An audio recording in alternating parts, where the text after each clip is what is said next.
Hello, boring dreamers. Today we are going to travel back to a time before fluoride, before braces, and definitely before Novocaine. To answer a question that haunts archaeologists.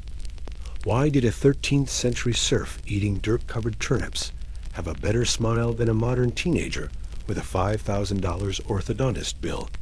We are going to explore the gritty, grueling, and surprisingly effective dental regimen of the Middle Ages, where your toothbrush was a stick and your mouthwash was, well, let's just say you wouldn't want to gargle it on a first date. You see the movies with the black and jagged teeth, but let's be honest, you probably won't survive this not because of a toothache, but because the cure for a toothache usually involved a red-hot poker or a dead frog tied to your jaw. So before you get comfortable, take a moment to like the video and subscribe, but only if you genuinely enjoy what I do here. Also, go ahead and let me know in the comments where you're re-watching from and what time it is there. I love seeing how far these stories travel. Now dim the lights, maybe turn on a fan for that soft background hum, and let's ease into tonight's journey together.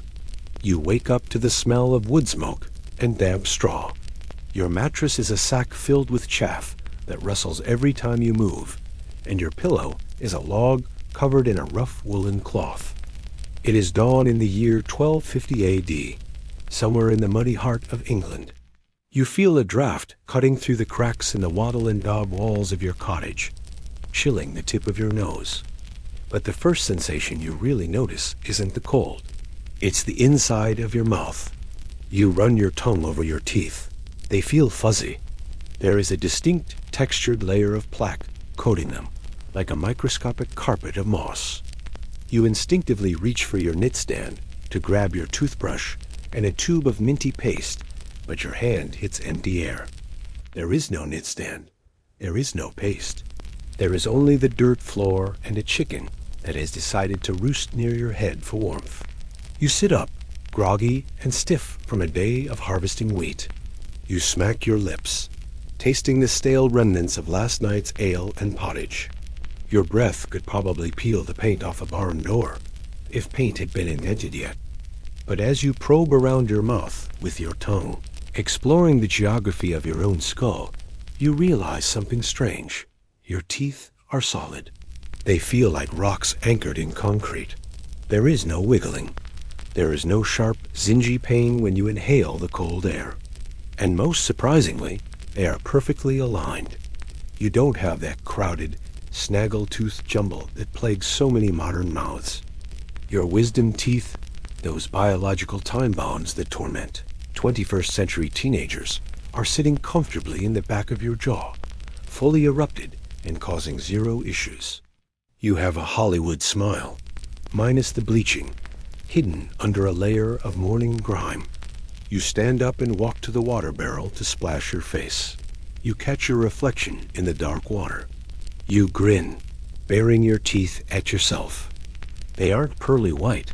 They are more of an ivory yellow, stained by wood smoke and herbal teas, but they are all there. A full set of 32. A mainstream historical fact you should know is that contrary to the popular Monty Python stereotype of the toothless peasant, medieval commoners actually had surprisingly low rates of tooth decay. Archaeological studies of skulls from this period show that only about 20% of teeth had cavities, compared to nearly 90% in the early 20th century. If you dig up a medieval graveyard, you find row after row of skulls with wide, powerful jaws and straight teeth. They might be worn down flat from grinding, but they aren't rotten. You are looking at the result of an accidental dental miracle. You rub your teeth with your finger, trying to dislodge the fur. This brings us to a quirky, fringe tidbit. Medieval people had a specific name for that fuzzy morning feeling. They called it growing wool on the teeth. To combat it, you don't reach for a plastic brush. You grab a rough piece of linen cloth, maybe a scrap from an old shirt, dip it in water or salt if you're feeling fancy, and scrub. You rub the linen vigorously against your gums. It's abrasive. It scrapes away the biofilm and stimulates the blood flow. It's simple mechanical cleaning. It doesn't taste like cool mint.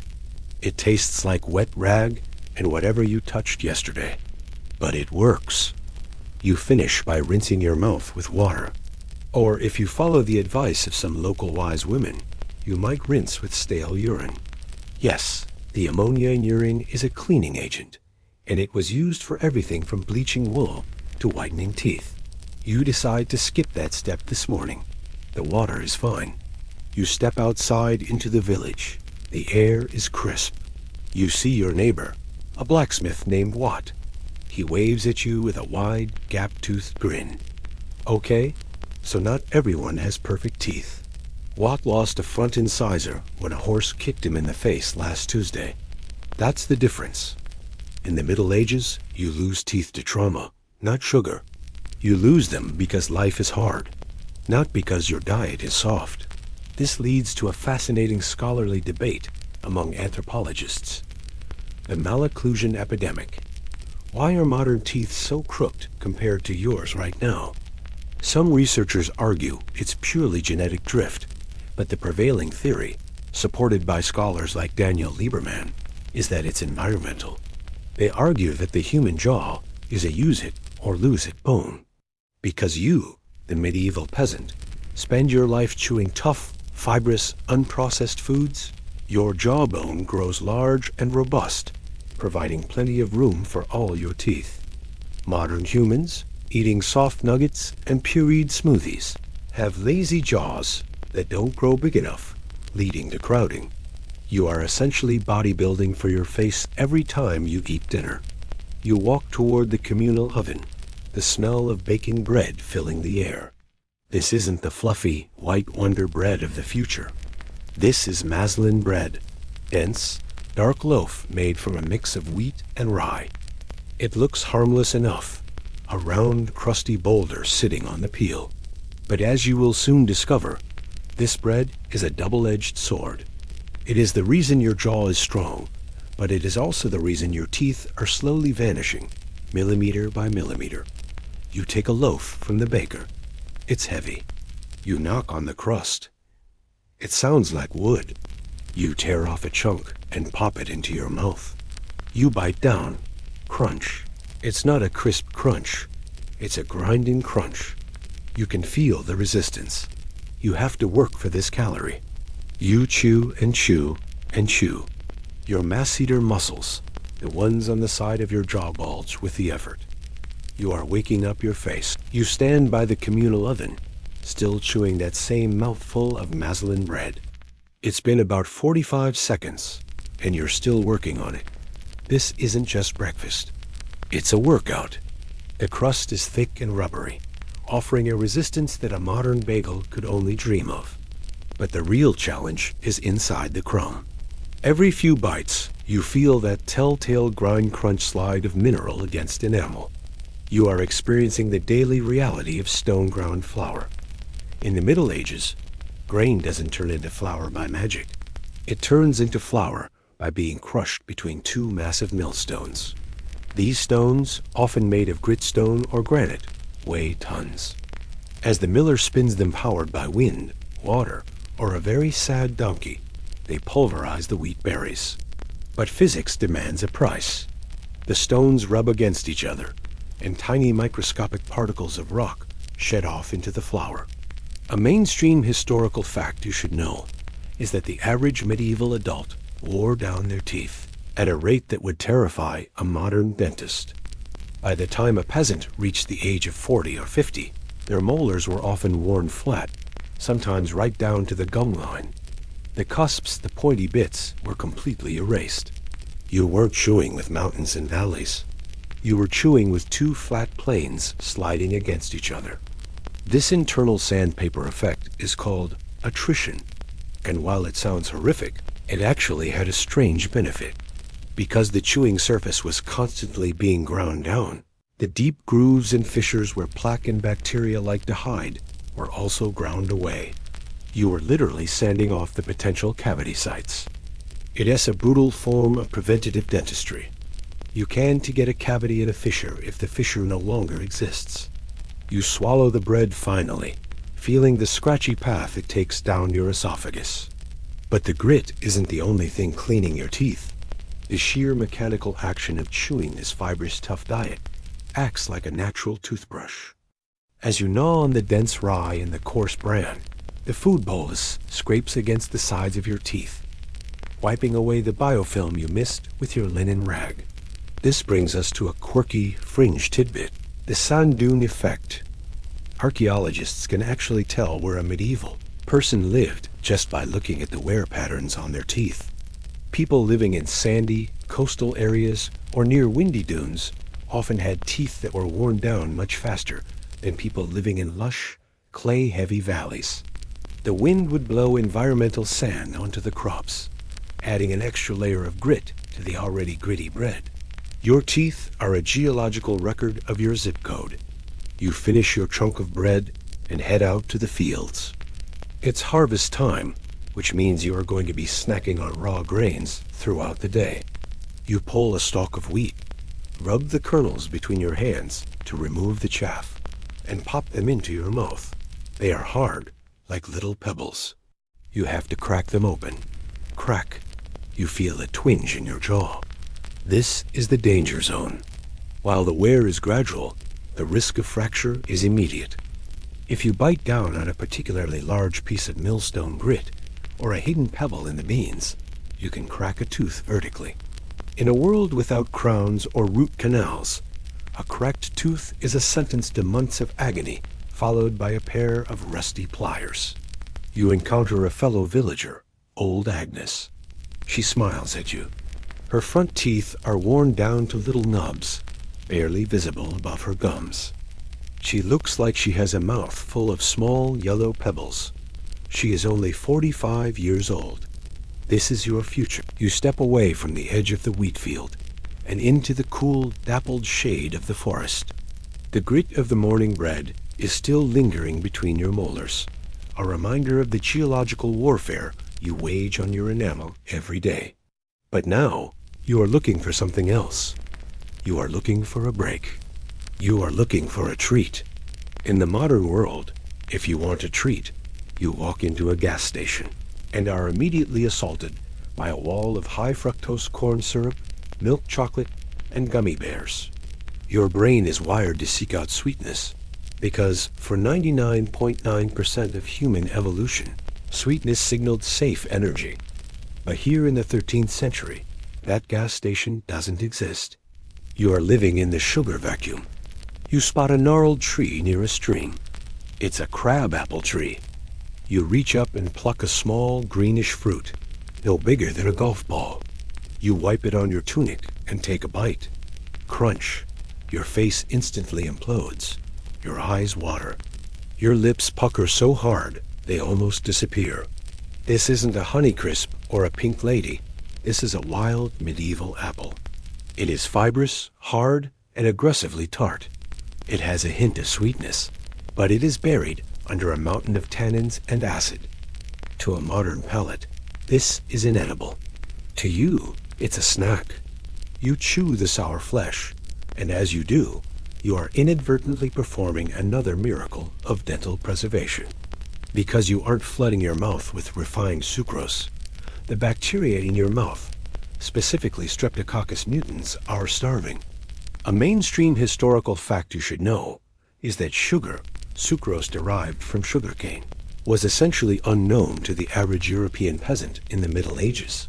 It was classified as a spice, imported from the East at astronomical costs. It was kept in locked boxes in the castles of the wealthy, sprinkled sparingly on meat dishes, or used to sculpt elaborate table decorations called subtleties. Average consumption of sugar for a peasant was nearly zero. Compare that to the modern average of over 100 pounds per person per year. You are living in a nutritional landscape that is chemically incapable of causing rapid tooth decay. As you swallow the tart apple, you look around for something better.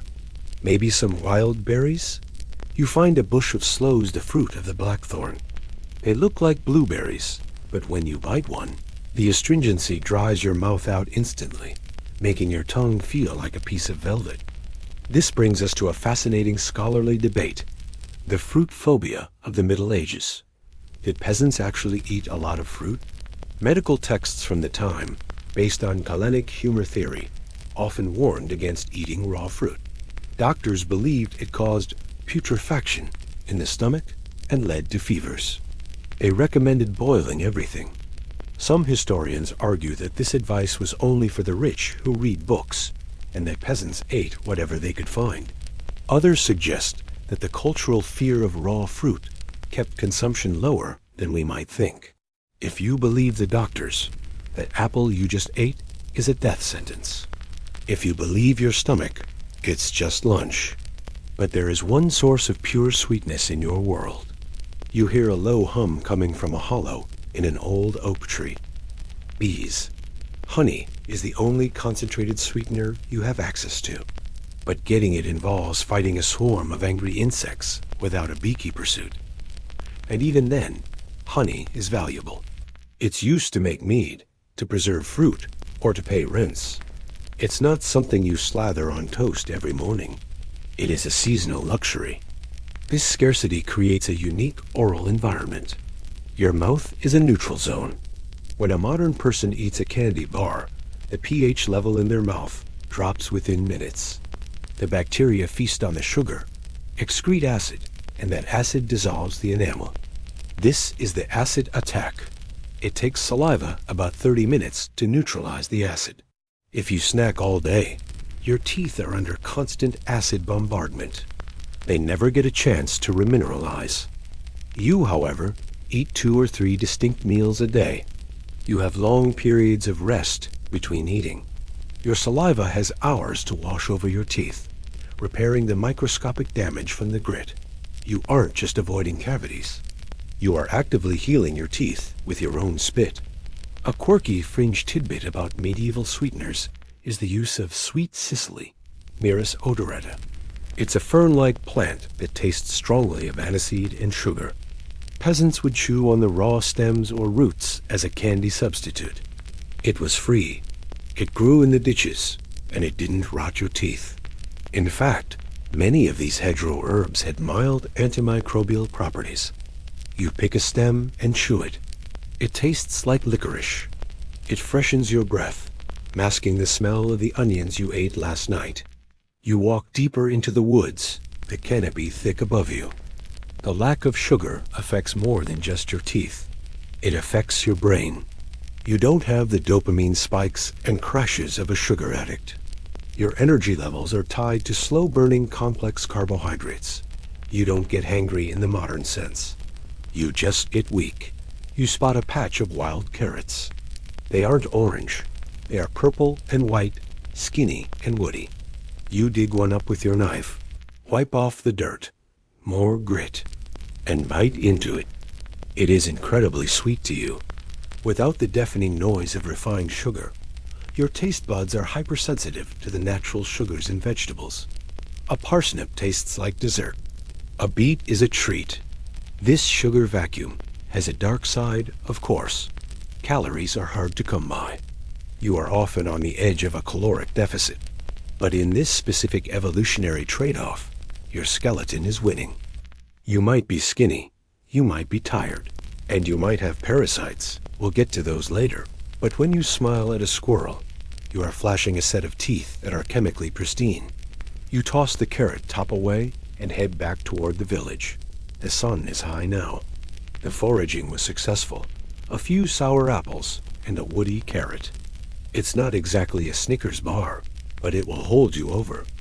As you walk, you run your tongue over your molars again. The wool is gone. Scrub it away by the apple skin and the carrot fiber. Your teeth feel smooth. You have inadvertently performed chemical cleaning, acid from the apple, followed by a mechanical cleaning, fiber from the carrot. But man cannot live on sour apples alone. You need something substantial. You need something that sticks to your... You walk back into the village, the smell of wood smoke guiding you like a beacon. The foraging trip took the edge off your hunger, but those sour apples and woody carrots were just appetizers. Now, you need the main course. You head toward your cottage, where a black iron cauldron has been hanging over the fire since yesterday. or maybe the day before. In the modern world, we obsess over freshness. We want salads made 5 minutes ago and burgers grilled to order. In the Middle Ages, you operate on the concept of perpetual stew. You enter your home, and there it is, the pottage. It is a thick, gray-green sludge bubbling lazily. It isn't pretty. It looks like something you'd use to patch a pothole. But this sludge is the nutritional bedrock of your entire civilization. You grab a wooden bowl and ladle out a generous portion. It's hot, steaming, and smells of onions, cabbage, and something earthy. A mainstream historical fact you should know is that pottage, from the French potage, meaning potted dish, was the staple diet for 99% of the population. It was essentially a vegetable soup thickened with oats or barley. But the magic was in the variety. You threw everything into the pot. Kale, leeks, onions, peas, beans, parsley, turnips. If you were lucky, you added a scrap of bacon or a fish head for flavor. You take a spoonful. It's soft finally, something soft. But it's incredibly nutrient-dense. This isn't the watery soup of a modern cafeteria. This is a vitamin bomb. The kale and cabbage are loaded with vitamin K and calcium. The peas and beans are packed with protein. This brings us to a fascinating scholarly debate. The peasant nutrition paradox. For a long time, historians assumed peasants were malnourished waifs. But modern analysis of medieval skeletons often reveals sturdy, dense bones. Why? Because pottage is actually a healthier diet than what many modern people eat. It's low in fat, low in sugar, high in fiber, and high in micronutrients. You are eating a whole food, plant-based diet simply because you're too poor to eat anything else. And your teeth love it. Specifically, the calcium from the dark leafy greens and the occasional dairy, if you have a cow, is vital. Your teeth are constantly in a state of flux, losing minerals to acid and gaining minerals from saliva. By flooding your system with calcium and phosphate from the pottage, you are supercharging your saliva. You are essentially drinking a remineralizing agent every day. Your spit is liquid enamel repair. You dip a chunk of your hard muslin bread into the pottage to soften it. This is called a sop. It makes the bread edible without breaking your jaw, and it thickens the broth. As you chew the soggy bread and the vegetable mush, you are getting a massive dose of vitamin A and D from the animal fat or the fish oils often added. These vitamins are crucial for immune health. Why does immune health matter for teeth? Because gum disease, periodontitis, is an inflammatory response. If your immune system is weak, your gums get angry at the plaque, they swell, they bleed, and eventually, they pull away from the tooth, leading to tooth loss. But thanks to your nutrient-dense stew, your immune system is surprisingly robust. Your gums are pink and firm, holding those stone-ground teeth tightly in place. A quirky, fringe tidbit about pottage is the green teeth phenomenon. Because pottage was so rich in chlorophyll from all the kale and herbs, and because oral hygiene was, rudimentary, chronic pottage eaters often had a permanent greenish stain on their teeth. It wasn't rot, it was just vegetable dye. In some villages, having green-tinted teeth was actually a sign of health. It meant you were eating well, not starving. You are literally wearing your dinner on your smile. You finish the bowl and lick the spoon clean. But there is another secret ingredient in your diet that helps your teeth, one that modern people have largely abandoned: dairy. You walk outside to the small lean-to where your family keeps a goat. Her name is Bess. She is annoying, stubborn, and smells terrible, but she is a walking calcium factory. You milk her into a wooden pail. The milk is warm and frothy. You don't pasteurize it. You don't skim it. You drink it raw or turn it into green cheese. Fresh, unaged cheese. This raw dairy contains enzymes and beneficial bacteria, probiotics, that might actually help populate your mouth with good flora, crowding out the bad cavity-causing bacteria. But there's a catch. The lactose in milk is a sugar. Can it cause cavities? Yes, but lactose is much less cariogenic, cavity-causing, than sucrose. And the protective effects of the calcium in casein, a milk protein, outweigh the risk.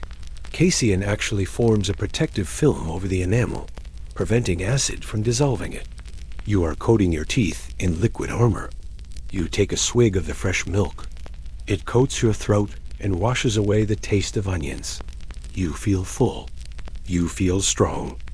This diet, the pottage, and the dairy is the reason why, when archaeologists dig up your skeleton in 800 years, they will find your bones are thick and heavy.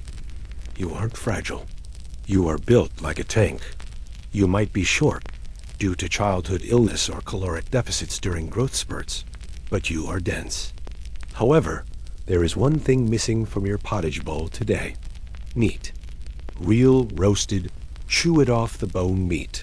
The church forbids eating meat on roughly half the days of the year: Fridays, Lent, Advent, etc. But today isn't a fast day. Today is a feast day. And your jaw muscles are about to get the workout of a lifetime.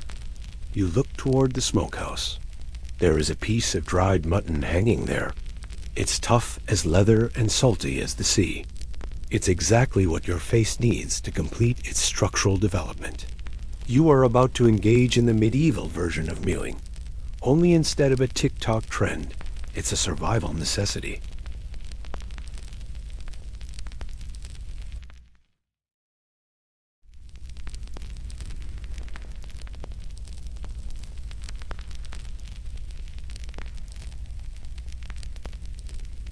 You step into the smokehouse, your eyes stinging from the lingering haze of burning oak and peat. Hanging from the rafters like dry, salty stalactites are strips of mutton and pork. This isn't the tender, marble-rich Wagyu beef of the future. This is medieval jerky meat that has been salted, smoked, and dried until it has the consistency of a boot sole. You grab a strip of mutton. It's stiff. You try to bend it, and it barely flexes. You pop a piece into your mouth and clamp down. No, nothing happens. The meat fights back. You have to re-engage. You bite harder, your jaw muscles punching up near your ears. You tear at it, twisting your head like a wolf, trying to rip flesh from a bone. This is active eating. In the 21st century, we have outsourced the work of chewing to machines.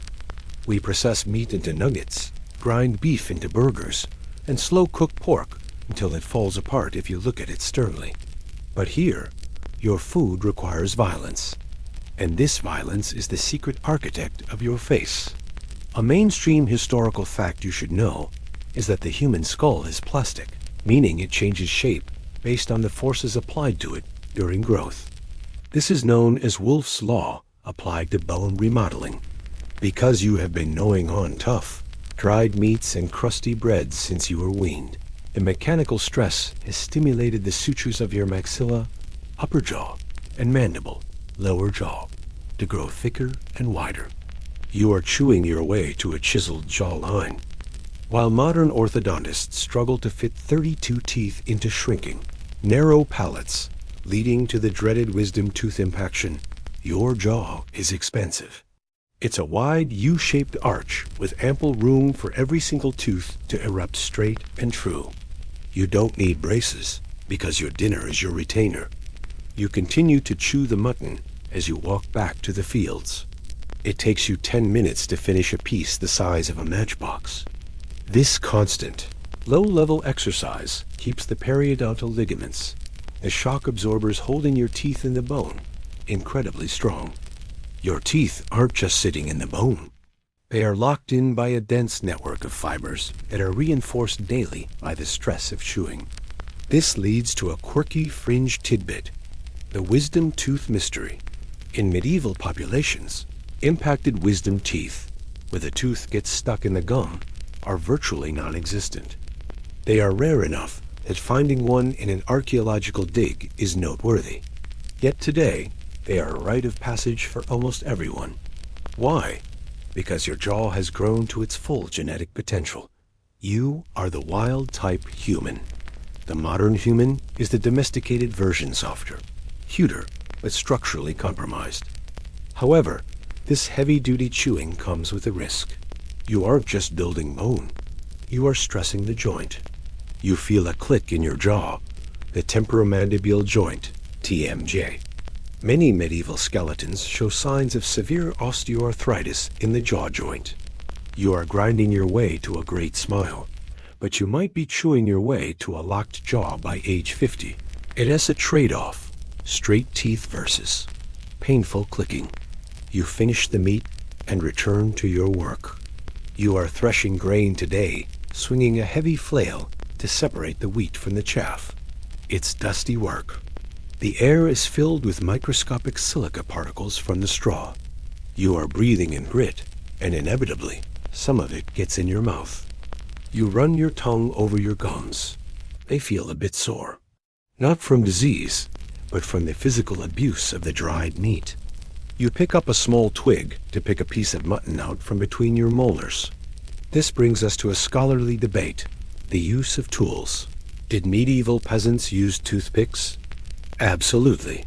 Archaeologists have found small indentations between the teeth of skulls caused by the habitual use of toothpicks. These weren't the polished wood ones you find in a restaurant. They were often made of bone, quill, or stiff straw. Some historians argue that this picking was more than just hygiene. It was a nervous habit, a way to occupy the mouth in a world without gum. You dig at the meat fiber, dislodging it with a satisfying pop. But as the afternoon wears on, you start to feel something ominous. A dull throb in your lower left molar. It's faint at first, just a shadow of pain, but it grows. You freeze. Pain in the mouth is the most terrifying sensation in the medieval world. A broken leg? You can splint it. A cut? You can bind it. But a toothache? A toothache is a demon that lives inside your head. It's a siege you cannot escape. You probe the tooth with your tongue. It feels sensitive. Maybe you cracked it on the mutton? Maybe the wear has finally reached the nerve? The fear is cold and sharp. You know there are no dentists. There is only the barber surgeon, a man whose solution to everything is, pull it out. And you want to keep your teeth. You decide to seek help. Not from the barber, he's too expensive and too violent. You are going to see the village wise woman. She knows the old ways. She knows the real cause of toothaches. You head toward the edge of the village, where a small hut stands apart from the others. Smoke curls from the chimney. You are about to enter the world of medieval medical mythology. You aren't going to hear about bacteria or pulpitis. You are going to hear about the worm, the toothworm.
You stand before the low door of the wise woman's hut, the throb in your lower molar growing from a dull ache to a sharp, rhythmic pounding that matches your heartbeat.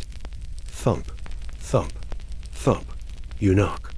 The door creaks open, revealing an interior that smells intensely of dried sage, unwashed wool, and something acrid like burning hair.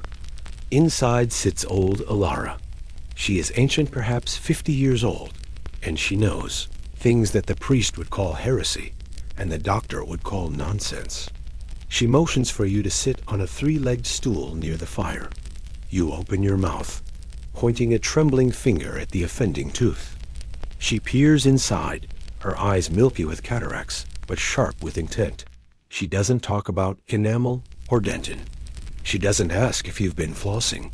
She nods grimly and pronounces the diagnosis that every medieval person dreads, but accepts as absolute fact. It is the worm, she croaks. The toothworm is gnawing at the root.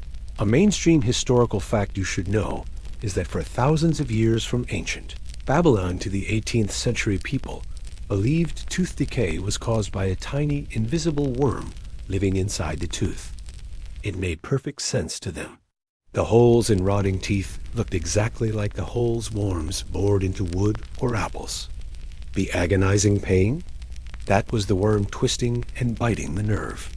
It was a logical, visual explanation for an invisible biological process. You shudder. The idea of a living parasite eating your jaw from the inside is horrifying, but it fits the sensation perfectly. It feels like something is alive in there. Alara shuffles to her shelves, which are lined with clay pots and bundles of dried herbs. She is preparing the treatment. This isn't dentistry. This is an exorcism of a parasite. She brings over a small bowl containing a mixture of beeswax, henbane seeds, and onion skins. She places the bowl over a small brazier of hot coals. As the mixture heats up, it begins to smoke. She hands you a funnel made of birch bark. Breathe the smoke, she commands. Direct it to the tooth. It will suffocate the beast. You lean over the brazier, placing the wide end of the funnel over the smoking bowl and the narrow end into your mouth, right against the painful tooth. The smoke is thick, oily, and bitter. It makes your eyes water and your throat constrict. But you inhale it deeply, desperate for relief. This brings us to a fascinating scholarly debate: the expelled worms. After this smoke treatment, patients would often spit into a bowl of water, and lo and behold, they would see tiny worms floating in the water. Proof: the treatment worked. But modern historians and biologists have debunked this. The worms were actually the ash of the henbane seeds, which curl up when burned and look remarkably like tiny maggots in water. It was a placebo effect reinforced by visual trickery. You were literally coughing up the medicine and calling it the cure. But here's the kicker. Henbane, Hyoscyamus niger, is a powerful narcotic. It contains alkaloids like scopolamine and hyoscyamine. While the smoke didn't kill any imaginary worms, it did act as a mild anesthetic and hallucinogen. After a few minutes of huffing the toxic smoke, the sharp pain begins to recede, replaced by a fuzzy, floating sensation. Your head feels light. The room seems to tilt slightly to the left. The worm has gone quiet not because it's dead, but because you are stoned. A quirky fringe tidbit about the toothworm theory is that it led to some truly bizarre preventative measures. Some texts recommended kissing a donkey to transfer the toothache to the animal. Others suggested carrying the beak of a magpie around your neck. But the strangest one involved spitting into the mouth of a frog under a full moon. The logic was sympathetic magic. Frogs are cold and wet. Tooth inflammation is hot and dry. Therefore, the frog absorbs the heat. You haven't tried the frog yet. You're saving that for if the smoke fails. Alara removes the bowl. The worm is sleeping, she says. But you must keep it asleep. She hands you a small charm, a piece of parchment with a prayer written on it in Latin, folded into a tiny square. Wear this against your skin, she says. It is the prayer to Saint Apollonia, Saint Apollonia is the patron saint of dentistry. According to legend, she was martyred in Alexandria by having all her teeth shattered and pulled out. In the medieval mind, praying to the woman who suffered the worst toothache in history is the best way to cure your own. It's a grim kind of solidarity. You pay Alara with a small bag of grain medicine is a barter economy and stumble back out into the sunlight. The pain is duller now, a distant throb rather than a scream. The henbane has done its work. You feel a strange sense of victory. You fought the worm and won. But as the drug wears off in a few hours, the reality will return. The worm is actually the exposed pulp of your tooth, inflamed and dying. The smoke didn't fix the hole. It just numbed the nerve. The infection is still there, brewing, waiting to turn into an abscess. And when that abscess forms, when the side of your face swells up like a balloon and the pain becomes blinding, no amount of smoke or prayer will help. You will need something stronger. You will need mechanical intervention. You will need to stop treating the worm and start treating the tooth. But for now, you enjoy the reprieve. You walk back to your cottage, feeling the little parchment square against your chest. You run your tongue over the tooth. It's still there. It's still yours. And in a world where losing a tooth is a permanent disfigurement, that is a small miracle. You decide to be extra careful tonight. You need to clean your teeth properly. No more just rinsing with water. You need the heavy-duty tools. You are going to use the medieval equivalent of a sonicare. You are going to use a stick.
You return to your cottage as the sun begins to dip below the horizon, painting the sky in shades of bruised purple and gray.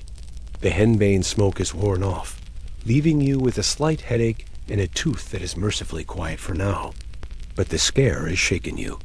You realize that relying on the passive scrubbing of coarse bread isn't enough. You need to take active measures. You need to clean your teeth like you mean it. In the modern world, dental hygiene is a soft, foamy experience. You use a brush with rounded nylon bristles and a paste that tastes like peppermint candy. In the Middle Ages, hygiene is scratchy, woody, and tastes like a forest floor. You sit by the hearth and reach for your tooth stick.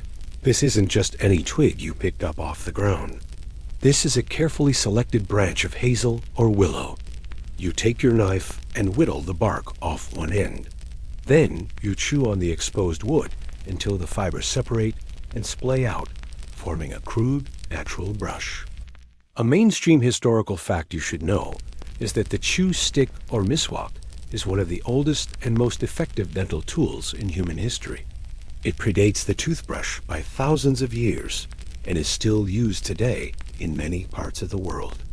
Why? Because certain woods, like hazel, walnut, and especially the Salvadora persica tree, used for traditional miswak, contain natural antimicrobial compounds.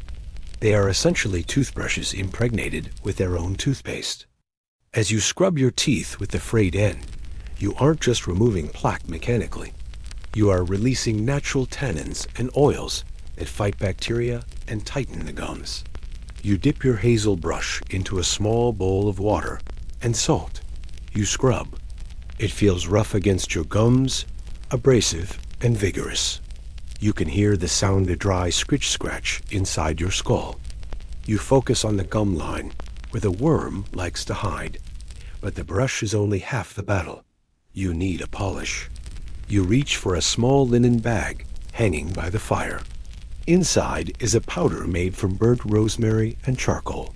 This leads to a quirky fringe tidbit. Medieval toothpaste recipes were often surprisingly advanced, albeit gritty. A popular recipe from the Trotula, a collection of women's medical texts, suggests burning rosemary stems to charcoal and mixing them with crushed marble or pumice. Yes, crushed marble. You are literally sanding your teeth. The charcoal absorbs toxins and odors, and the abrasive powder scours away stains. It turns your mouth black while you use it, making you look like a ghoul, but when you rinse it out, your teeth feel incredibly smooth. It's the original activated charcoal trend, 800 years ahead of Instagram. You dip your wet linen rag into the charcoal powder and rub it over your teeth. It tastes like campfire ash and salt. You scour the yellow stains left by the wood smoke and the herbal teas. You are grinding away the surface layer of enamel to reveal the cleaner layer beneath.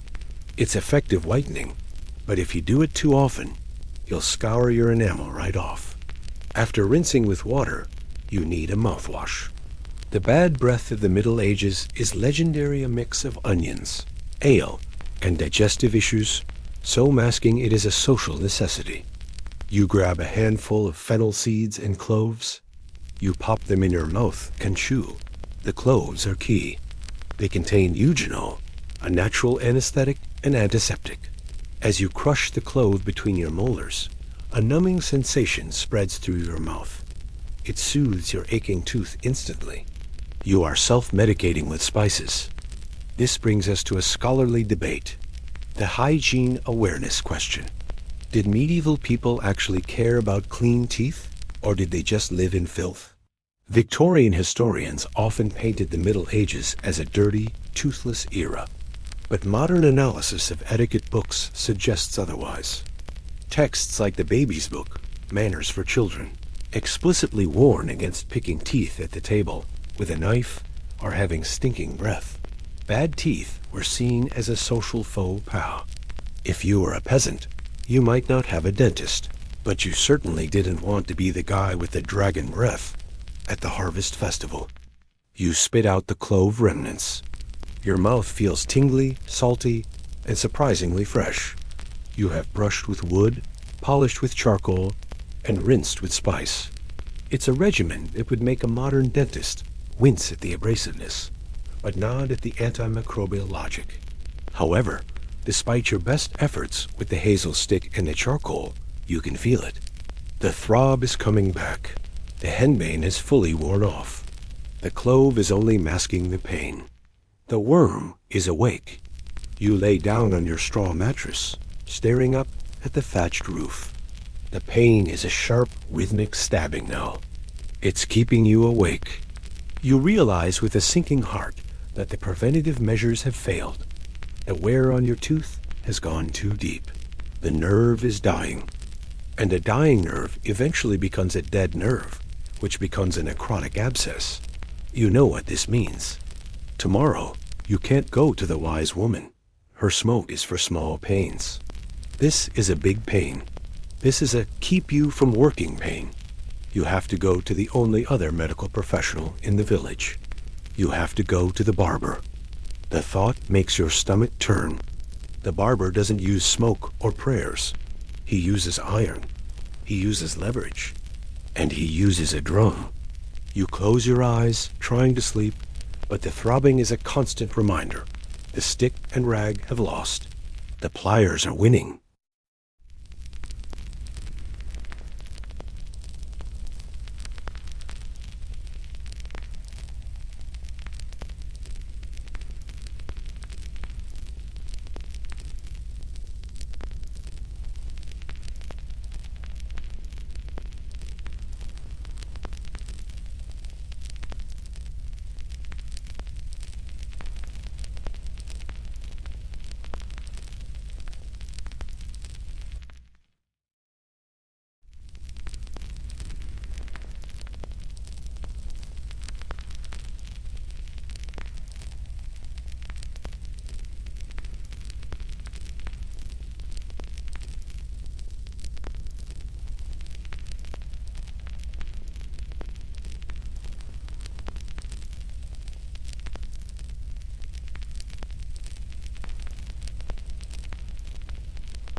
You walk into the village square, clutching your swollen jaw with one hand and a small pouch of silver pennies with the other. The pain has evolved. It is no longer a throb. It is a roar. The tooth feels like it is glowing red hot inside your head. You haven't slept. You haven't eaten. You have reached the point of surrender. You head toward a striped pole standing outside a tent red and white spirals. In the modern world, this symbol means a haircut. In the medieval world, it means blood. The red represents the blood, the white represents the bandages, and the pole represents the stick you squeeze while the man works on you. You are going to the barber surgeon.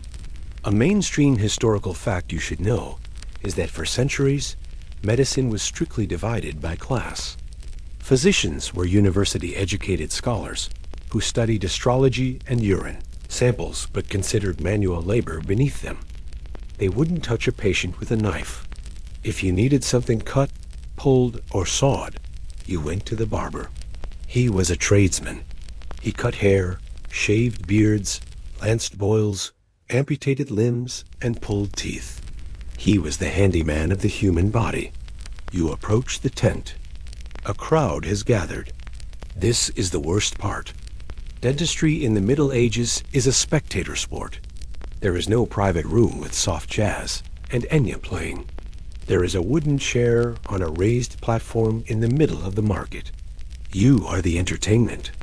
The barber is a burly man with forearms like hams, stained apron, and a collection of iron tools laid out on a greasy cloth. He spots you and grins.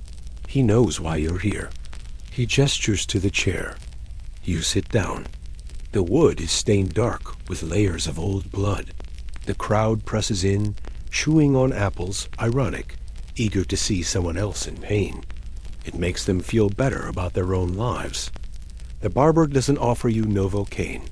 He offers you a leather strap to bite on or a swig of strong, fiery brandy if you can afford it.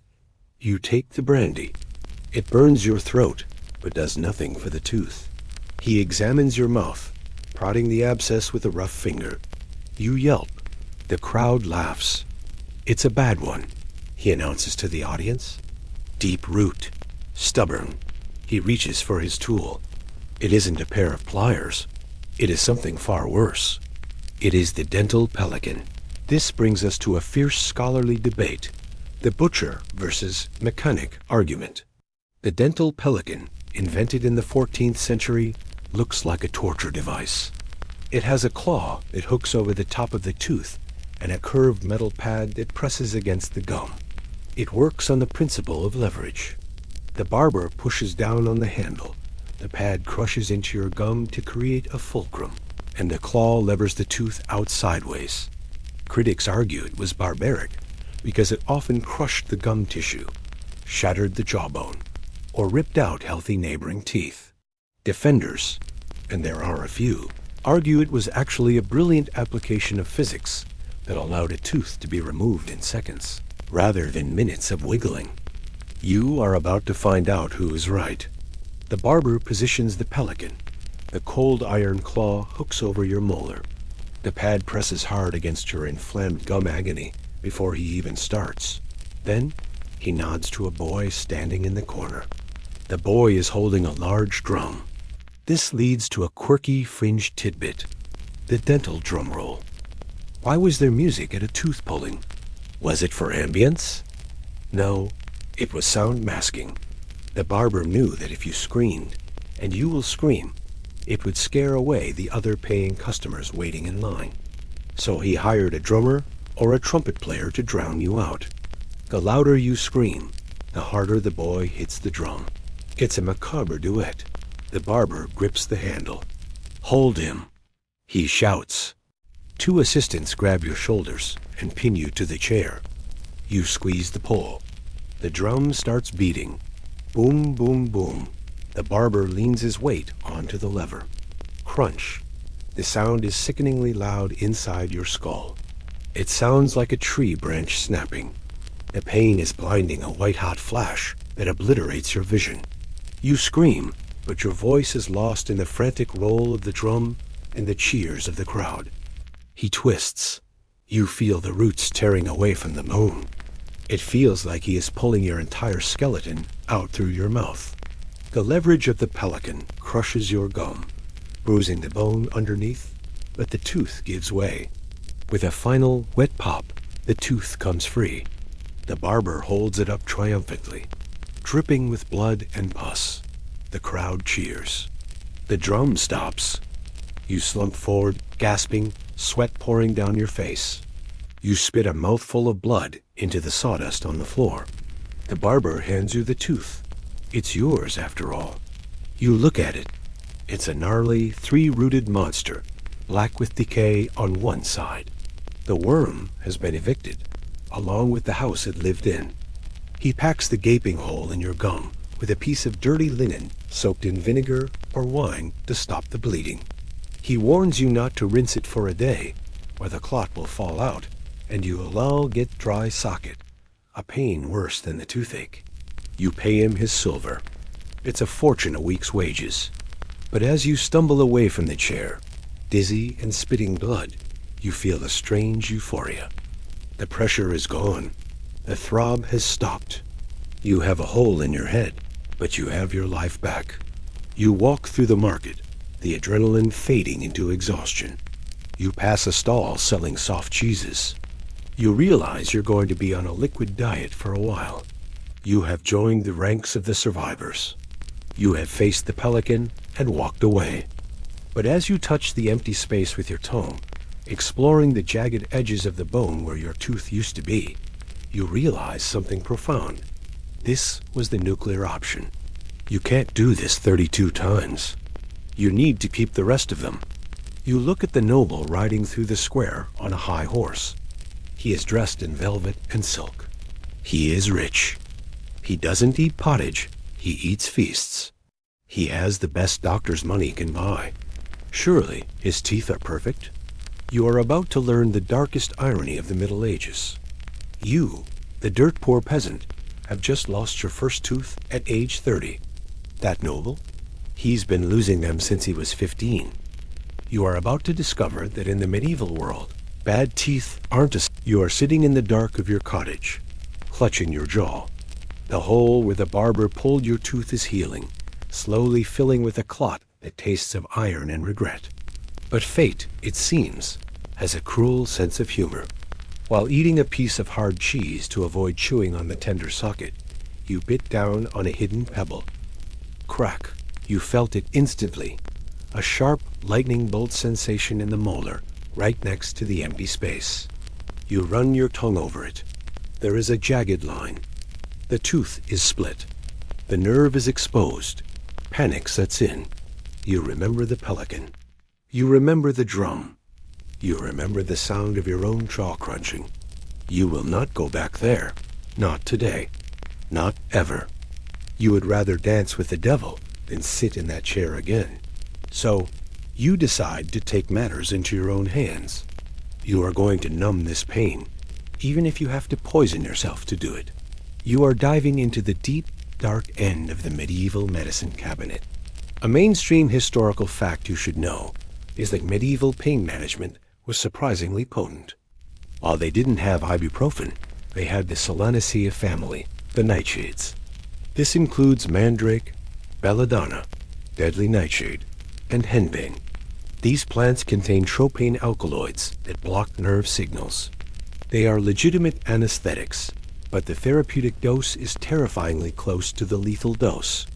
You are essentially playing Russian roulette with your central nervous system to stop a toothache. You reach for a small clay jar hidden in the rafters, away from the children. It contains dwale. This brings us to a tense scholarly debate, the dwale controversy. Dwale is a famous medieval anesthetic potion used for surgery.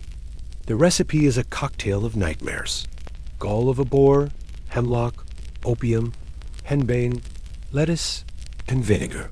Historians and medical experts have recreated it and argue over its safety. Some say it was a miracle drug that allowed painless amputations. Others argue that the hemlock, which killed Socrates, would simply stop your heart or your breathing. Was the cure just a temporary coma? Or was it death disguised as sleep? You don't care about the debate. You care about the throbbing. You dip your finger into the sticky black paste. You don't swallow it. That's too risky. Instead, you rub it directly onto the cracked tooth and the angry gum surrounding it. The taste is vile bitter, sour, and metallic. But within minutes, the magic happens. The throbbing slows down. Your tongue feels heavy and thick, like a piece of felt. The sharp pain dulls into a distant, muffled noise. But then, the room starts to breathe. The shadows in the corner of the cottage elongate and twist. The chicken roosting on the beam looks at you with human eyes. You hear a voice whispering your name. This is the henbane. It is a deliriant hallucinogen. You aren't just numbing the tooth. You are untethering your mind. You sit by the fire, giggling at the embers, drooling slightly. The pain is there, but it belongs to someone else. But what if the dwale runs out? What if the plants aren't in season? You need a backup plan. You need something sympathetic. You need ... a mouse. This leads to a quirky fringe tidbit. The dead mouse paste. This remedy dates back to ancient Egypt, but persisted well into the Middle Ages in rural England.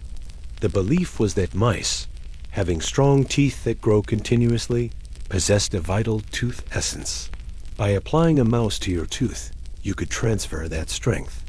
You walk to the trap you set in the grain store. You find a fresh corpse, a small field mouse. You steal yourself. This is the desperation of a world without dentists. You take the mouse. You skin it. You mash the body into a paste. Or sometimes, you just cut it in half and apply it warm. You place the mouse poultice against your cheek, right over the cracked molar. It is repulsive. The smell of raw meat and fur makes you gag, but you hold it there. You pray to Saint Apollonia. You tell yourself that the mouse's spirit is knitting your cracked enamel back together. Does it work? Placebo is a powerful drug. The warmth of the poultice might increase blood flow, and the sheer distraction of having a dead rodent on your face certainly takes your mind off the tooth. But mostly, it's a testament to how much pain you are in. You are wearing a mouse to avoid the pliers. As the night wears on, the dwale wears off, leaving you with a splitting headache and a dry mouth. The mouse has gone cold. You throw it into the fire. The tooth still hurts. You realize that peasants like you are fighting a losing battle. You have strong bones, yes. You have no sugar rot, yes. But the attrition, the wear and tear is undefeated. You are outliving your teeth. You wonder about the people who don't have to suffer like this. The people who live in the castle on the hill. The earl and his family. Surely, with their soft beds and silk clothes, they have painless mouths. They must have secret potions, golden toothpicks, and dentists who don't use drums. You decide to find out. The harvest festival is approaching, and the earl is hosting a great feast. You have been summoned to deliver grain. You will be close enough to see the high table. You will see the smiles of the rich. And what you are about to see will shock you. You expect pearls. You are going to find rot. You are about to discover that in the 13th century, a black, stinking mouth isn't a mark of shame. It's the ultimate flex.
You shoulder your sack of grain and trudge up the steep, winding path to the castle. The stone walls loom over the valley, a symbol of absolute power and protection. Inside, the earl is holding a feast to celebrate the harvest. A harvest you broke your back to gather. You aren't a guest, of course. You are a delivery system. You are hauling the best of the wheat to the kitchen door, so the baker can make manchet bread pure white, sifted, grit-free bread for the high table. You slip into the great hall, staying in the shadows near the buttery. The noise is overwhelming.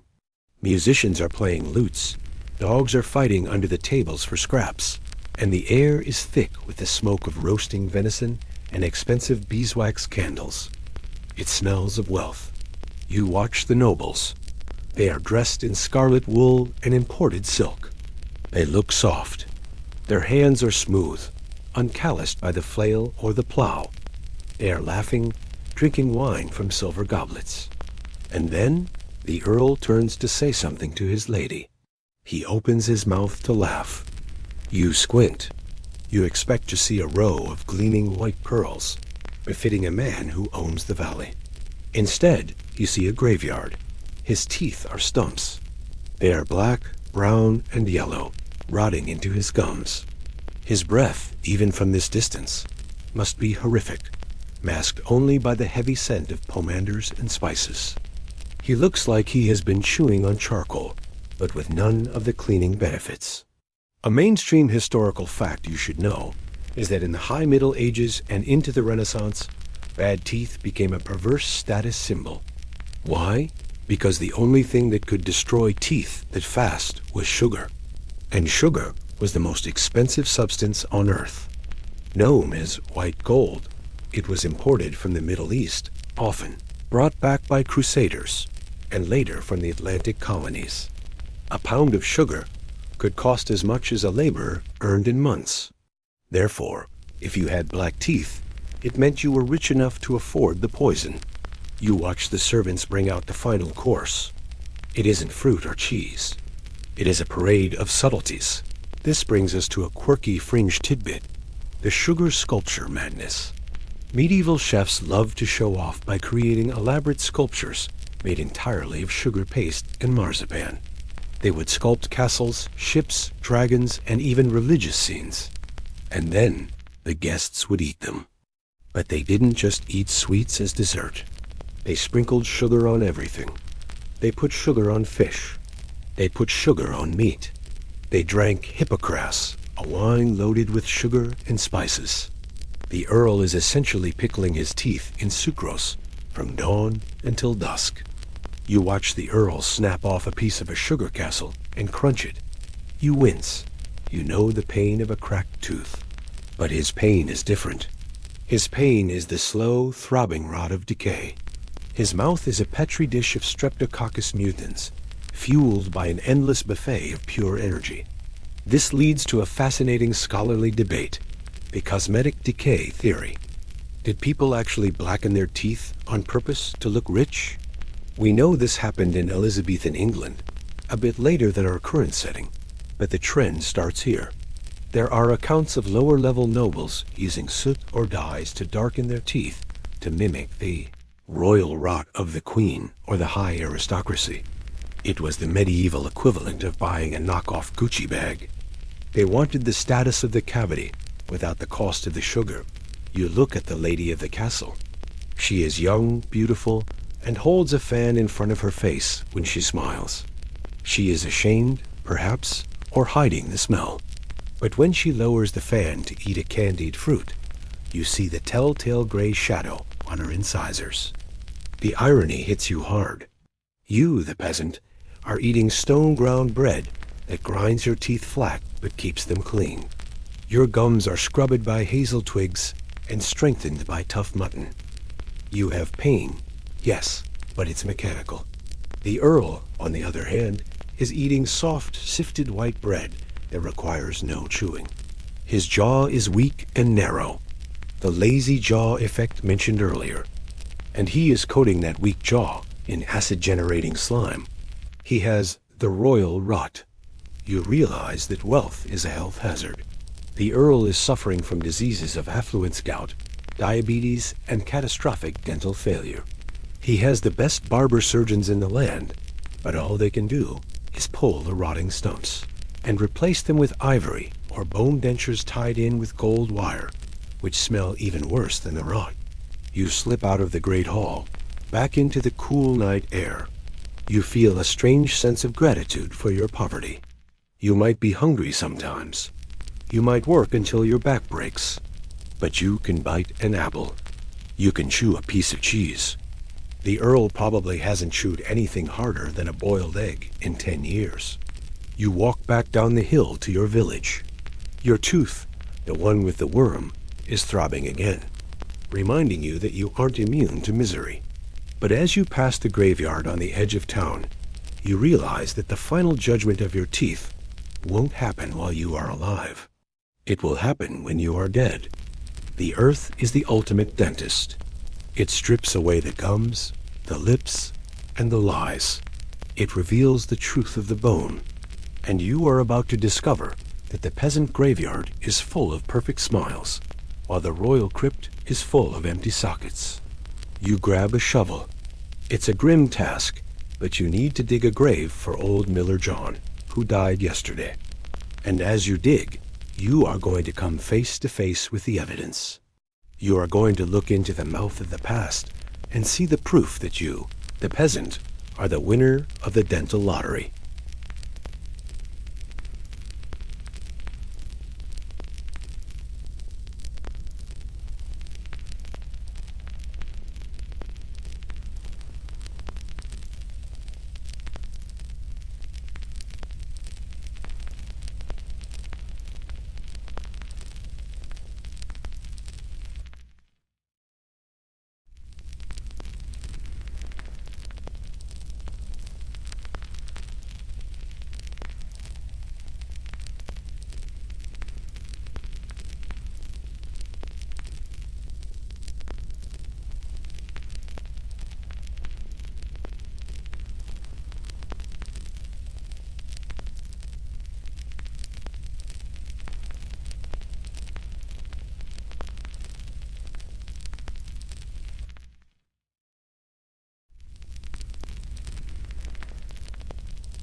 You stand in the churchyard, the mist clinging to your woolen tunic like a damp shroud. It is early morning, and the ground is hard. You are digging a grave for Miller John, a man who spent his life grinding grain and inhaling flour dust. He died of the lung rot silicosis, though you don't know the name, but you aren't thinking about his lungs. You are thinking about the bones you just disturbed. As your spade hits the chalky soil, you unearth a skull from an older burial, perhaps a grandfather or great-grandfather from a century ago.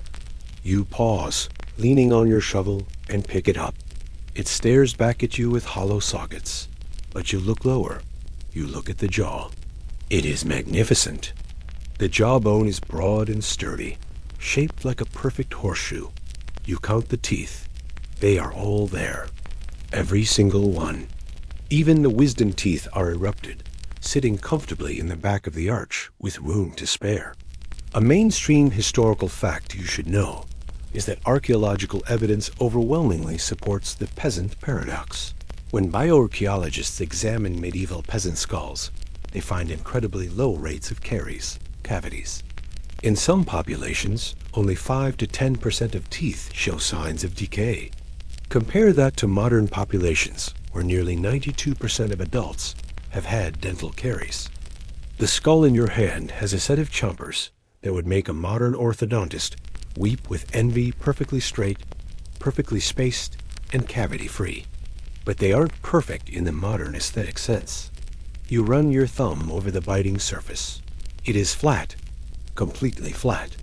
The cusps of the molars have been ground away by decades of stone-milled bread, leaving a smooth plane of dentin.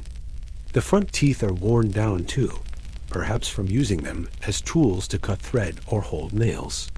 This brings us to a fascinating scholarly debate: the edge-to-edge bite. Most modern humans have an overbite, where the top teeth slightly overlap the bottom ones. For a long time, we thought this was the natural human state. But looking at this medieval skull, you see an edge-to-edge bite. The top incisors meet the bottom incisors directly, like a pair of pliers. Why the difference? In 1989, anthropologist C. Loring Brace proposed that the modern overbite is actually an artifact of using cutlery, because medieval peasants, like the owner of this skull, had to tear tough food with their front teeth. The friction kept the teeth meeting perfectly. When we started cutting food into small pieces with knives and forks, and eating softer food, the front teeth stopped doing heavy work, and the top arch drifted forward. Your overbite is a side effect of table manners. You place the skull gently on the grass. This man lived on pottage, coarse bread, and ale. He never saw a toothbrush. He never used fluoride. And yet, his structural integrity is flawless. You contrast this with what you saw at the Earl's feast. If you dug up the Earl's grandfather, you would likely find a jaw riddled with abscesses, missing teeth, and bone loss from chronic gum disease. The rich skull would look pathetic compared to the poorer one. This leads to a quirky fringe tidbit, the tooth key discovery. In some medieval excavations, archaeologists find skulls with teeth that have been violently shattered or twisted in the socket. This is evidence of the dental key, a precursor to the pelican. It looked like a door key. The surgeon would insert it sideways between the teeth and turn it. The torque would snap the tooth out or snap the jaw. Finding a skull with a fractured mandible near a tooth socket is a grim reminder of a botched extraction. But this skull in the grass has no such trauma. This man kept his teeth until the day he died. He won the game. You finish digging Miller John's grave. You lower his shrouded body into the earth. You toss the soil back in, covering him and the ancient skull you found. You are burying 2 generations of men who lived hard, chewed hard, and smiled with mouths full of bone, not fillings. You walk home, feeling a strange sense of pride. You might be a serf. You might be owned by the land. You might smell like sheep. But you have a superpower that the future will lose. You have a functional, self-maintaining mouth. However, the world is changing. You don't know it yet, but the sugar vacuum is about to be breached. The ships are sailing. The colonies are being established. The price of white gold is about to crash. Fast forward a few hundred years in your mind. Imagine your great-great-great-grandson living in the 17th century. He won't be eating pottage. He will be drinking tea. And he will be putting something in that tea that will destroy everything you have built. The transition is coming. The golden age of teeth is ending. The age of the cavity is about to begin. And it starts with a single, innocent-looking white crystal.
You blink, and the mist of the medieval churchyard dissolves.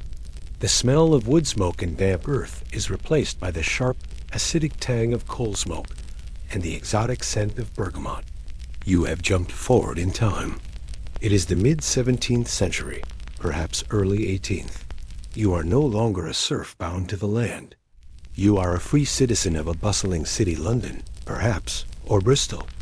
You are wearing linen that is softer, shoes that fit better, and you have a few coins in your pocket. You walk into a shop. It isn't a dusty miller's shed. It is a grocer's.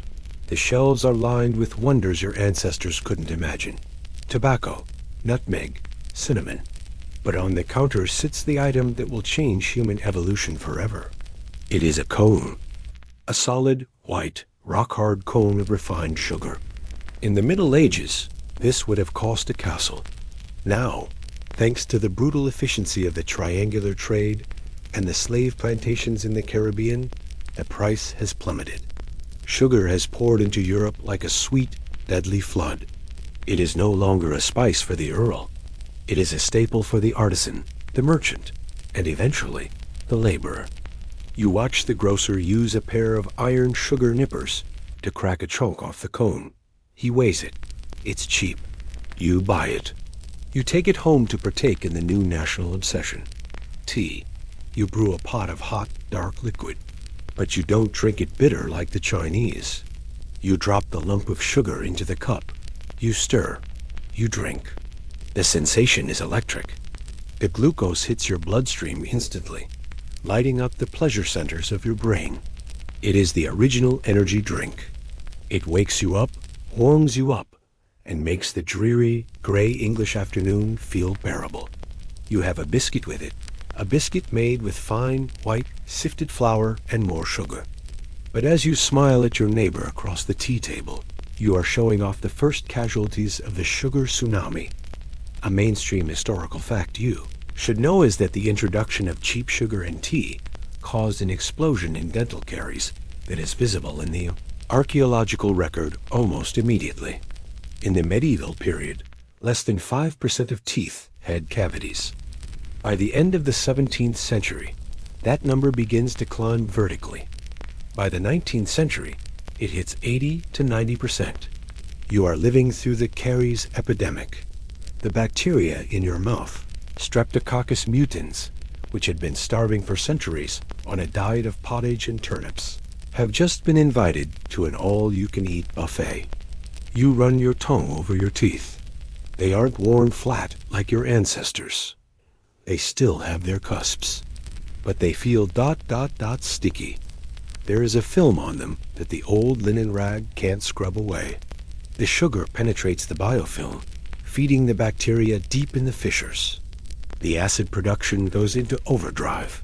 This brings us to a fascinating scholarly debate: the tea versus sugar culprit. For a long time, people blamed the tea itself, tannins staining teeth. But modern historians like James Walvin argue that tea was actually the delivery system. Tea allowed people to consume sugar in liquid form, sipping it over long periods. This sipping habit is devastating because it keeps the pH of the mouth low for hours. If you eat a sugary cake, your saliva washes it away. If you sip sugary tea for 2 hours, your teeth are bathing in acid. You aren't just drinking a beverage. You are marinating your enamel.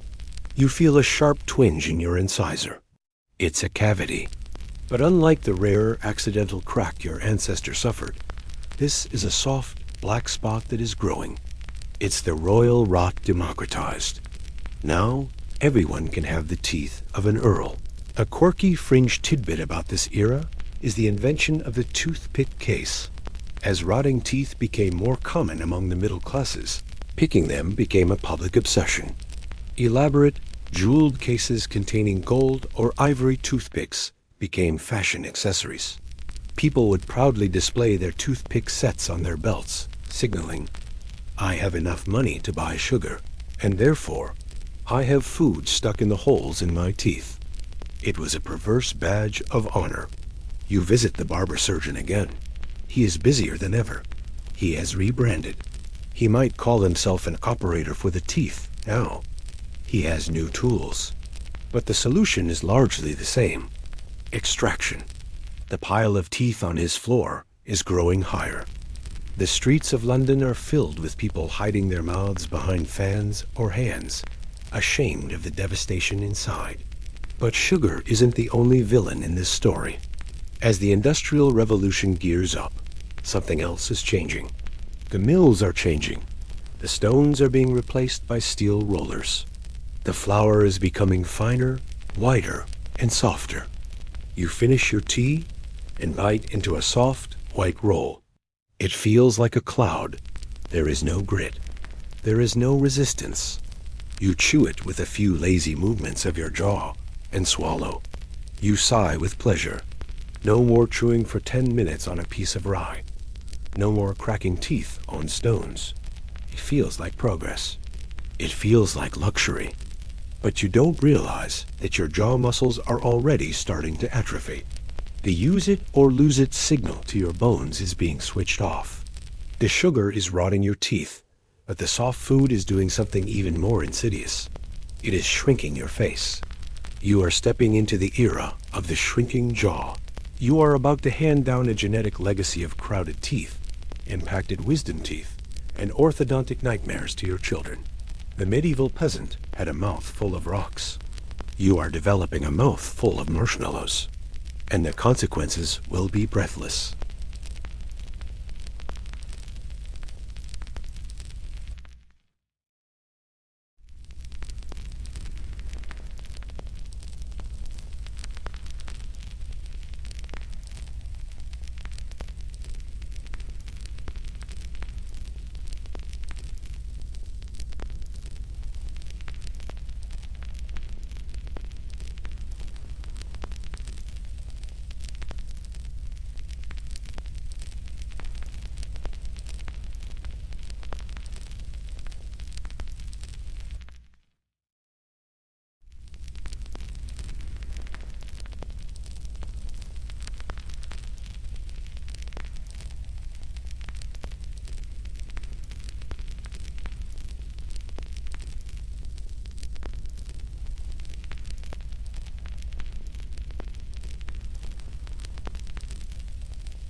You sit in a bustling cafe in 19th century London, or perhaps New York.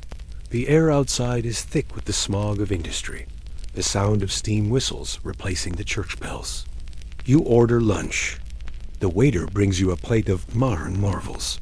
A sandwich made of snow-white bread with the crusts cut off, a tin of potted meat that is essentially paste, and a bowl of jelly. You take a bite. Squish. There is no crunch. There is no resistance. The bread dissolves into a sugary pap on your tongue before your molars even get a chance to clock in. The meat paste slides down your throat without a single chew. The jelly is well jelly. You are eating the diet of the Industrial Revolution. And while your stomach might appreciate the easy calories, your face is horrified. You have entered the era of the soft food revolution, and you are witnessing the mass extinction of the human jawline. A mainstream historical fact you should know is that the invention of the steel roller mill in the 1870s changed human biology more than any war or plague. Before this, flour was stone ground, keeping the germ and bran and the grit. It was coarse and chewy. The new roller mills stripped away the outer layers, producing pure, refined white starch. It was shelf-stable, cheap, and impossibly soft.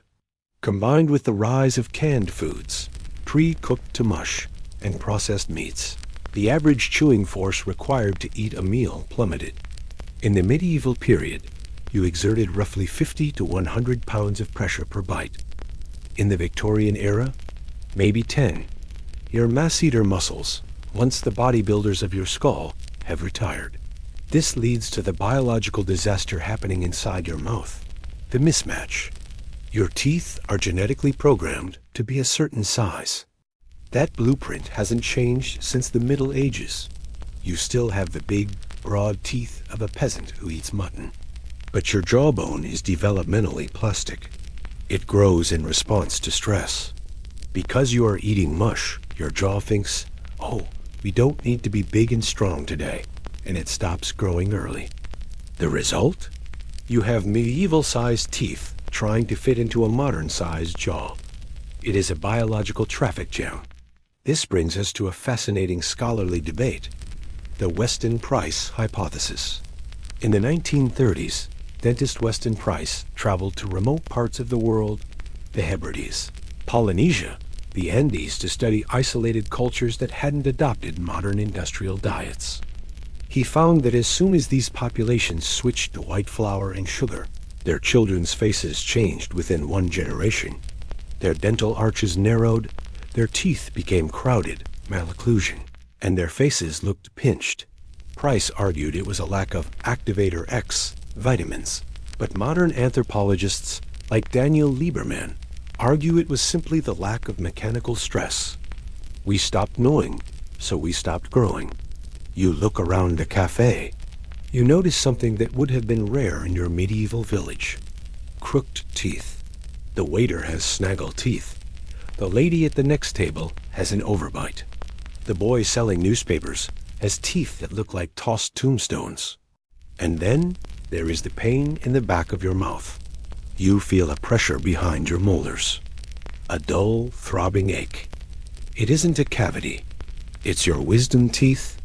In the 13th century, these teeth would have erupted by age 18, filling the space created by your expansive jaw.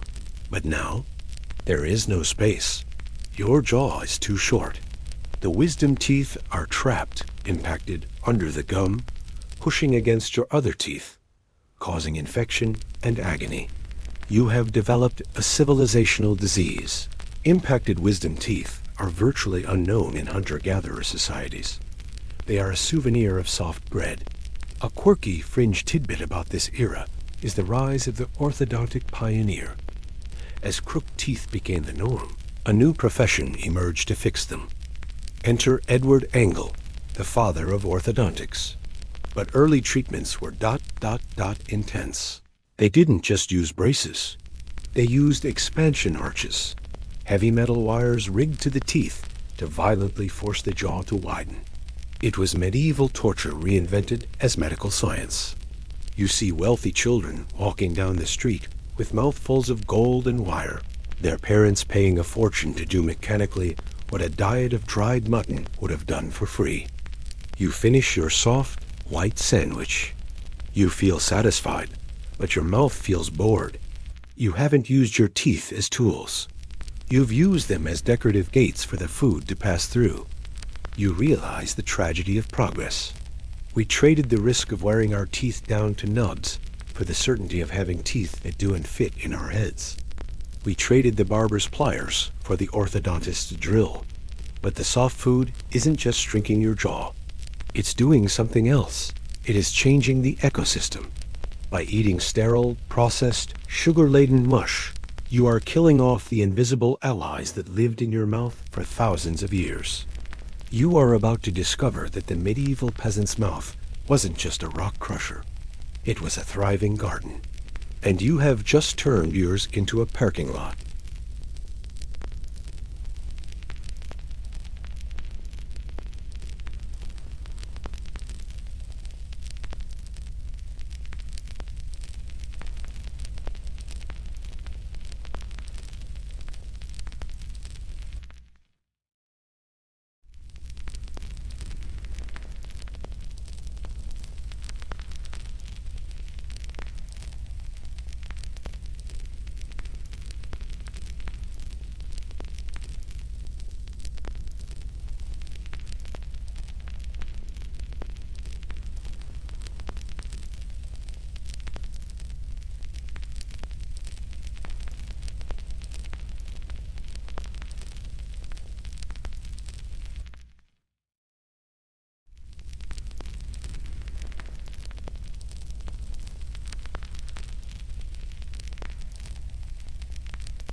You stand in front of a mirror in a brightly lit, tiled bathroom.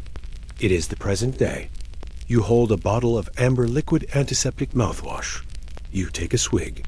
It burns like fire, a chemical explosion that sears your tongue and gums. You swish it around for exactly 30 seconds, just as the label commands, and then spit it into the sink. You smile at your reflection. You feel clean. You feel sterile. You have just nuked your mouth. But as you wipe your chin, you are unaware of the microscopic tragedy you have just enacted. You have just carpet-bombed a rainforest. In the Middle Ages, your peasant ancestor never used alcohol mouthwash. He never used antibiotics. His mouth was a dirty place by your standards, filled with pottage remnants and grit. But if you could zoom in with an electron microscope, you would see something surprising. A thriving, balanced ecosystem. A mainstream historical fact you should know is that the study of ancient dental calculus, fossilized plaque, has revolutionized our understanding of oral history. When scientists scrape the tartar off medieval skeletons and sequence the DNA trapped inside, they find a biodiversity that puts modern mouths to shame. The medieval mouth was a dense jungle of hundreds of different bacterial species. Most of them were commensal, neutral, or friendly bacteria that helped digest food, regulate blood pressure. Yes, oral bacteria help with nitric oxide production and keep the bad guys in check. Your mouth, by comparison, is a monoculture. Because of our high-sugar diet and aggressive hygiene, the modern oral microbiome has collapsed. It is dominated by a few aggressive, acid-producing villains, primarily Streptococcus mutans. These guys are the weeds of the bacterial world. They thrive on sugar, reproduce exponentially, and secrete the lactic acid that drills holes in your teeth. In the medieval jungle, the weeds were crowded out by the trees and ferns. In your modern parking lot, the weeds are the only things growing. You look at the bottle of mouthwash again. It promises to kill 99.9% of germs. This brings us to a fierce scholarly debate. The hygiene hypothesis of the mouth. Are we too clean for our own good? Some microbiologists argue that by constantly sterilizing our mouths with alcohol and antimicrobial pastes, we are wiping out the beneficial bacteria that naturally protect us. We are stripping away our biological armor. When the mouth is sterile, the first bacteria to recolonize are often the fastest, most aggressive ones, the pathogens. You might be creating a cycle of destruction where you kill the good guys, leaving the door open for the bad guys to take over. Your peasant ancestor didn't have this problem. He practiced inoculation by lifestyle. This leads to a quirky fringe tidbit, the communal spoon effect. In a medieval cottage, cutlery was often shared. You dipped your spoon into the common pottage pot. Your brother dipped his. Your grandma dipped hers. You drank from the same ale jug. To a modern germaphobe, this is a nightmare. But biologically, it was a constant exchange of flora. It created a herd immunity of the mouth. If you lacked a certain beneficial bacterium, you probably picked it up from your uncle during dinner. You were constantly reseeding your microbiome. Today, you have your own toothbrush, your own fork, and your own water bottle. You are biologically isolated. Your mouth is an island, and if the native species die out, no rescue boat is coming. You pick up a piece of dental floss. You slide it between your teeth. It comes out clean. In the Middle Ages, the spaces between teeth were filled with a biofilm mortar. It sounds gross, but this calcified plaque actually acted as a barrier in some cases, sealing the tooth against acid. We are told that plaque is the enemy, and in a sugar-rich environment, it is. But in a starch-rich, low-sugar environment, plaque is just ... there. It's part of the furniture. You realize the irony. You spend hundreds of dollars a year on products to kill the life in your mouth. You brush, floss, scrape, and rinse. You are at war with your own biology. The medieval peasant was at peace with his. He hosted a zoo. You are running a sterile lab. And the cost of this sterility isn't just cavities. It's gum disease. Modern periodontitis is an inflammatory reaction to the dysbiosis, imbalance of bacteria. Your immune system looks at the overgrowth of S mutans and Porphyromonas gingivalis and freaks out. It sends white blood cells to attack, causing inflammation, bleeding, and bone loss. The peasant had gum issues too, mostly from vitamin deficiencies, scurvy, or physical trauma, splinters from the toothpick. But the chronic, low-level gum disease that affects nearly 50% of modern adults, it was less common than you'd think. His gums were tough, exercised by chewing, and populated by a peacekeeping force of bacteria. You turn off the bathroom light.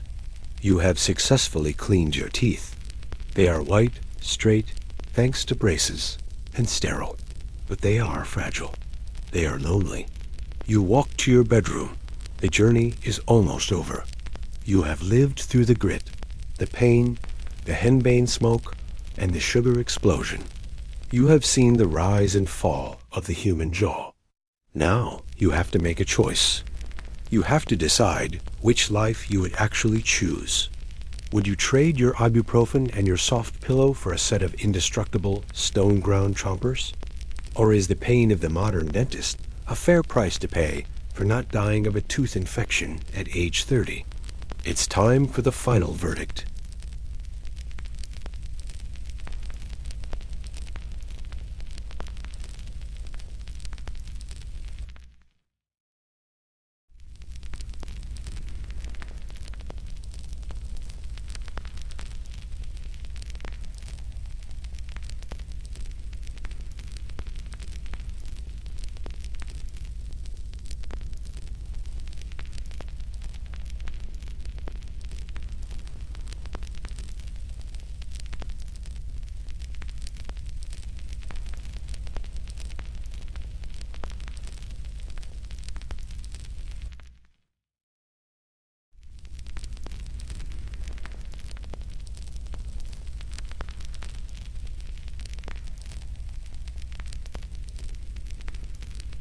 You are back in your own bedroom.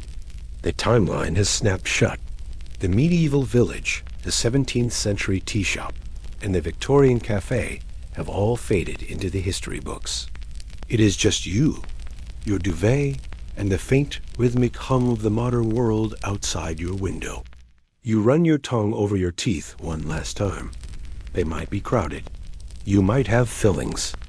You might have scars on your gums from where your wisdom teeth were surgically evicted. But you are here. You are alive. And that brings us to the final, brutal calculus of our journey. We have spent the last hour marveling at the medieval mouth. We have envied the peasant's broad, majestic jawline, sculpted by dried mutton and stone-ground bread. We have coveted their cavity-free molars, protected by the sugar vacuum. We have looked at our own narrow, overcrowded arches and felt a sense of biological failure. But before you trade your electric toothbrush for a hazel twig and move to a yurt to eat turnips, we need to address the elephant in the room. The one thing the medieval peasant had that you don't, the risk of death. A mainstream historical fact you should know is that for centuries, teeth was a legitimate, registered cause of death on the London bills of mortality. In the year 1665, alongside the Great Plague, hundreds of people were listed as dying simply of teeth. In the pre-antibiotic era, a dental infection wasn't an inconvenience. It was a loaded gun pointed at your head.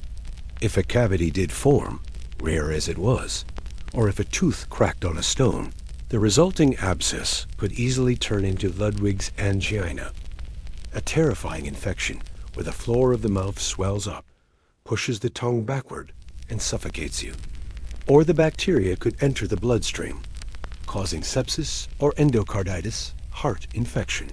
You, the modern human, have terrible teeth. You have soft teeth. You have a lazy jaw. But you have something the peasant would trade his perfect arches for in a heartbeat. A safety net.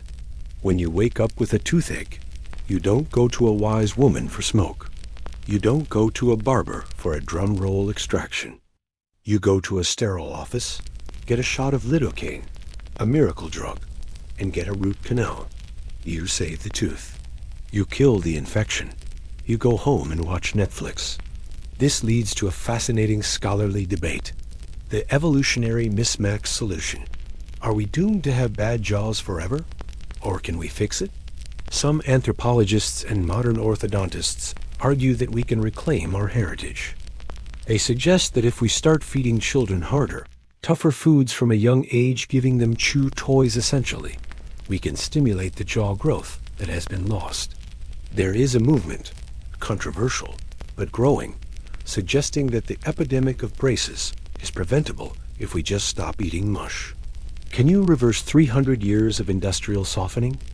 The jury is out, but the idea that we can hack our skeletons back to medieval standards is compelling. But there is a darker side to our obsession with teeth. This brings us to a quirky, fringe tidbit, the focal infection craze.